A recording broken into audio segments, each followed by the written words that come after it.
It's going to be a series of videos on rebuilding the Dodge jtec controller, ECU, PCM. This style of jtec, you need to pull the front cover off of.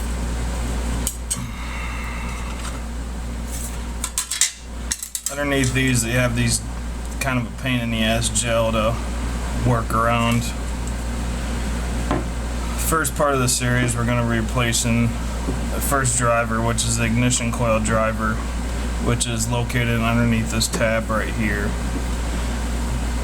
I found it easiest to, when you pull the cover off, this gel here is pretty strong. So what you want to do is, I use an X-Acto knife, this style here.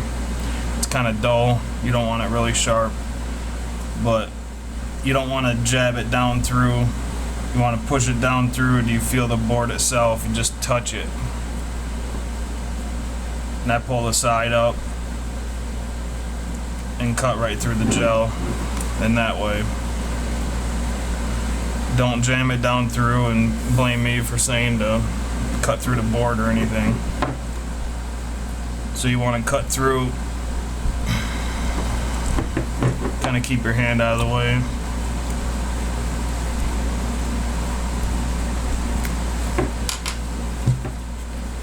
So you want to pull these 3 screws out next.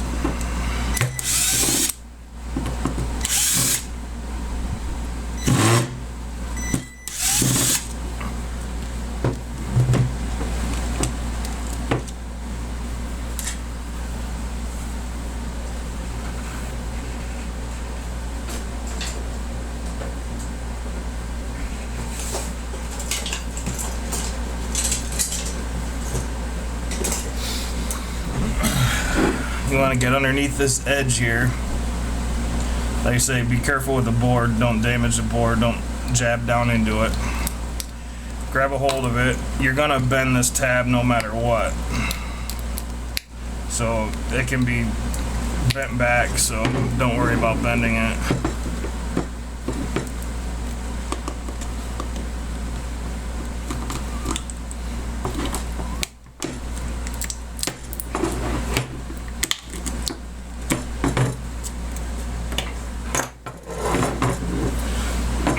Underneath there's 2 drivers.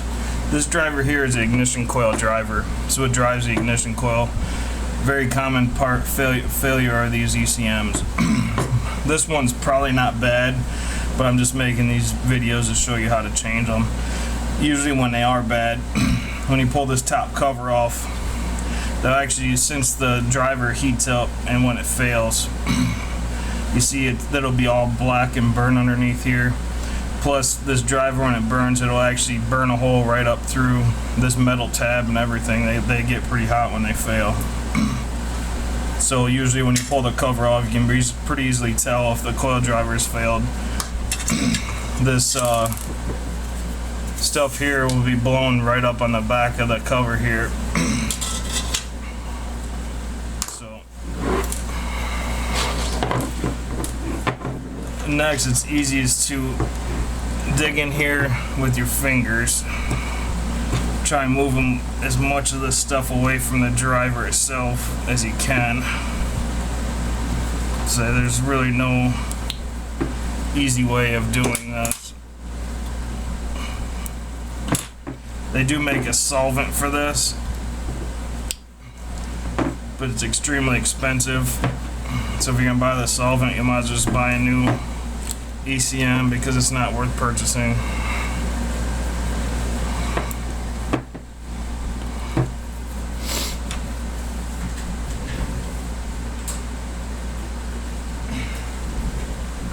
So when doing this, you don't really ever want to use anything sharp.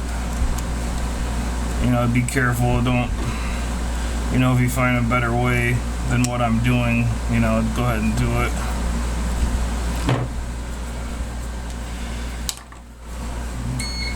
Get your soldering iron heated up. The first thing you want to do is get the 2 legs unsoldered from the board. That way you don't have to worry about damaging the board when you're removing the rest of the driver itself.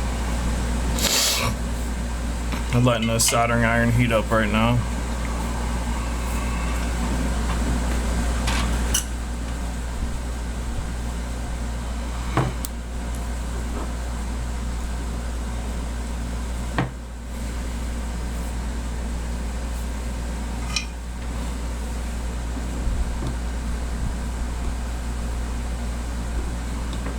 Gonna want to have pretty good ventilation too. Once this stuff heats up, it stinks pretty bad.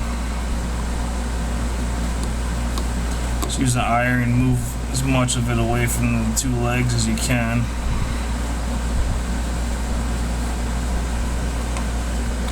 So this thing gets up to temperature here.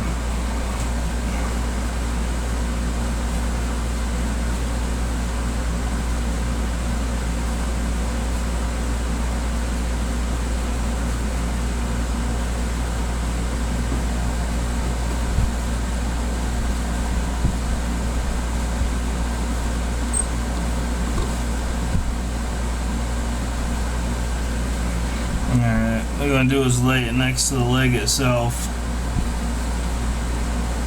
Let it heat up.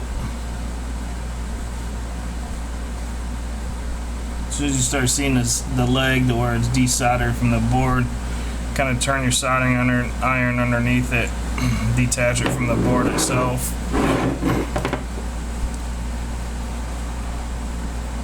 Do the same on this side.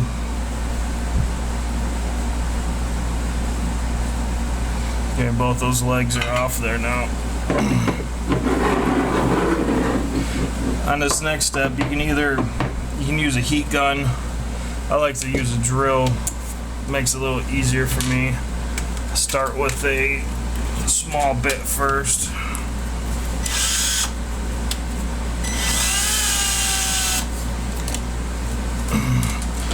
What you're going to do, you're not going to drill through this, you're just going to get through the plastic to the metal base of it.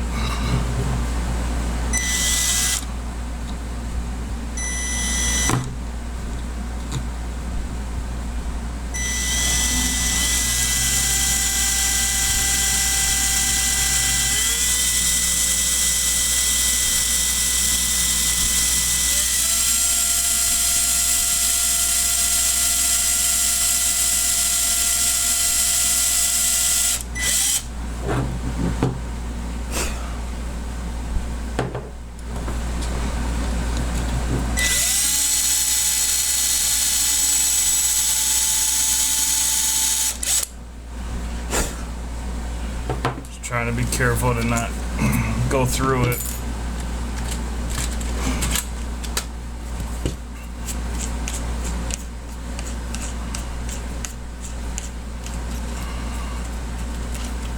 Let's use that first one for a guide.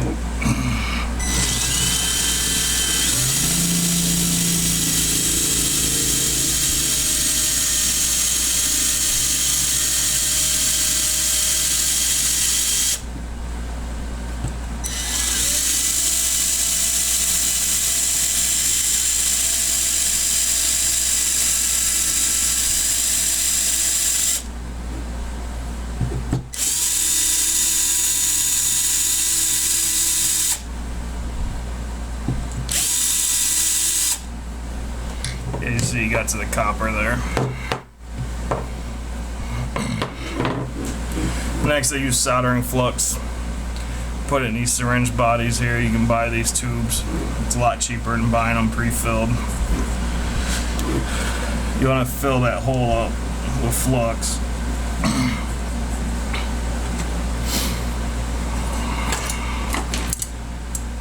Bring your solder over.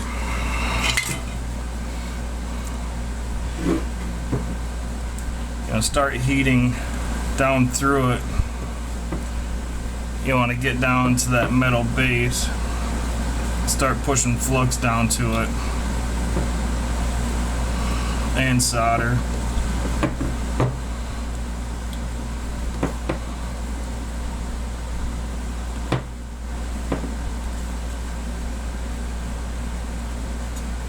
Once you get that hole filled up there, let it heat up.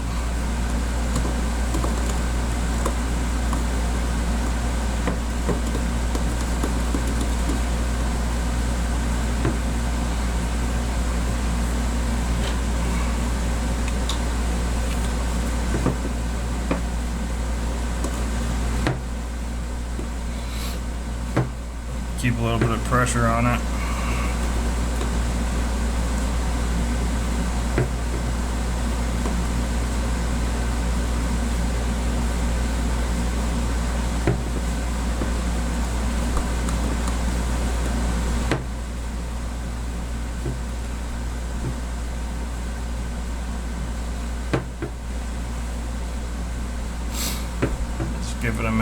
heat up.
It'll eventually pop loose like that.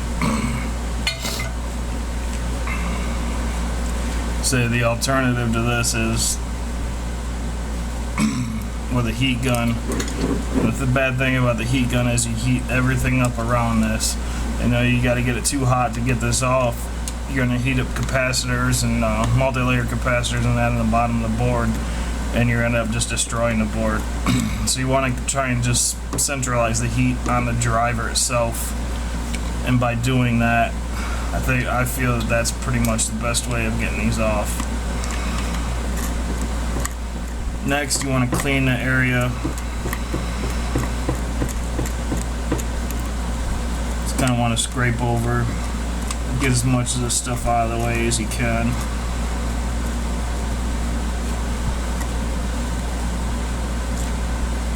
So you see these two pads you're going to be soldering to here.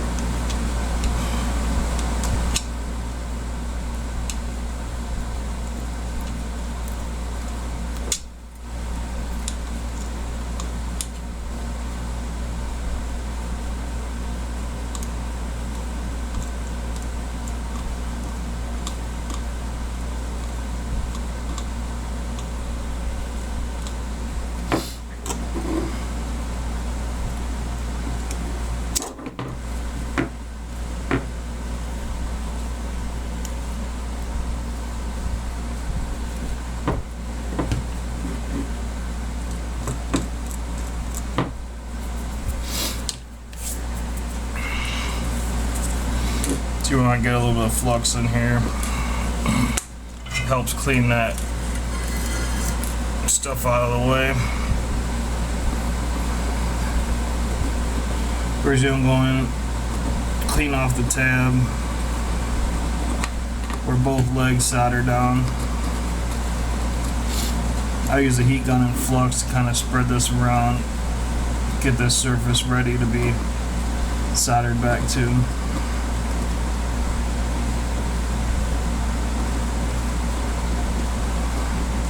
Don't want to put too much on there, it'd take forever to solder your new driver down to.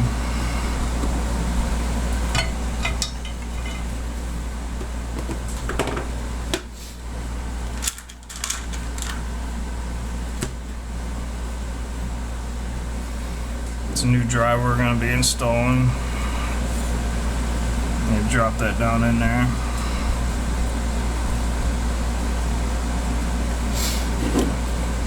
I like to get the two legs tagged down first, kind of makes it easier.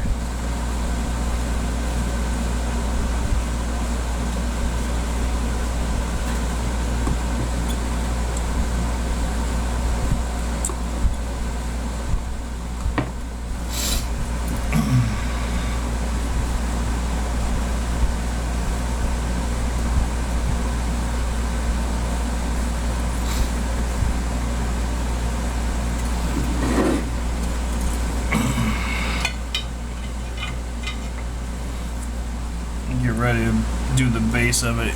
Put a little extra solder paste on.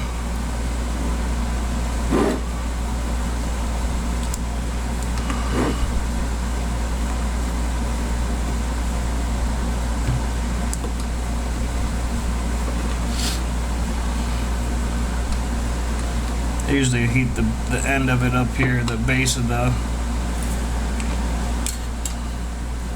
driver. As soon as it'll let me start feeding solder underneath it, I know the temperature's high enough.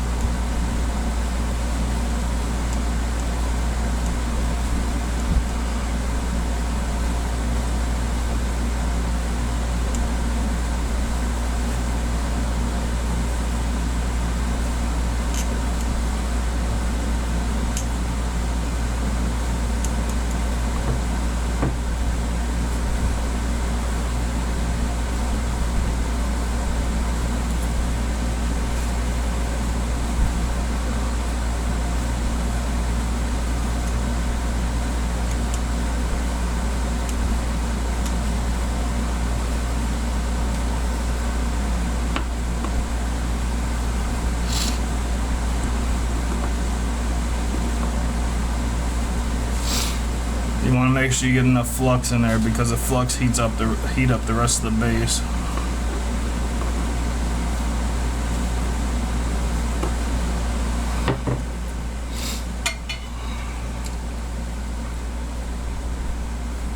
Always double check, make sure it's real sturdy underneath there.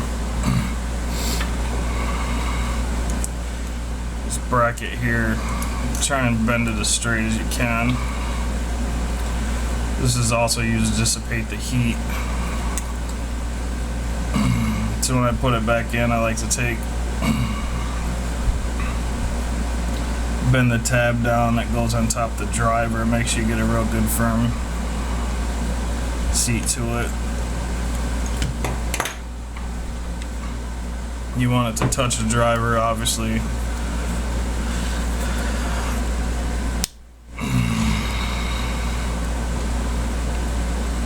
I always try and bend them both back down so they're both touching.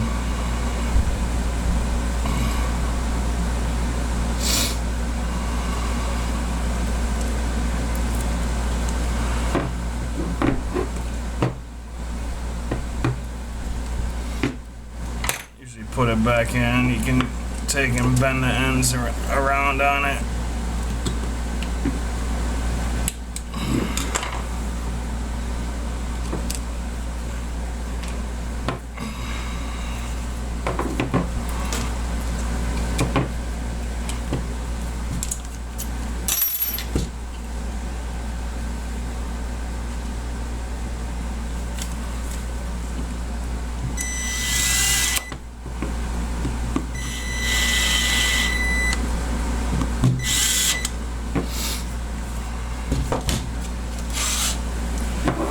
And that's it. That's the first step of rebuilding these.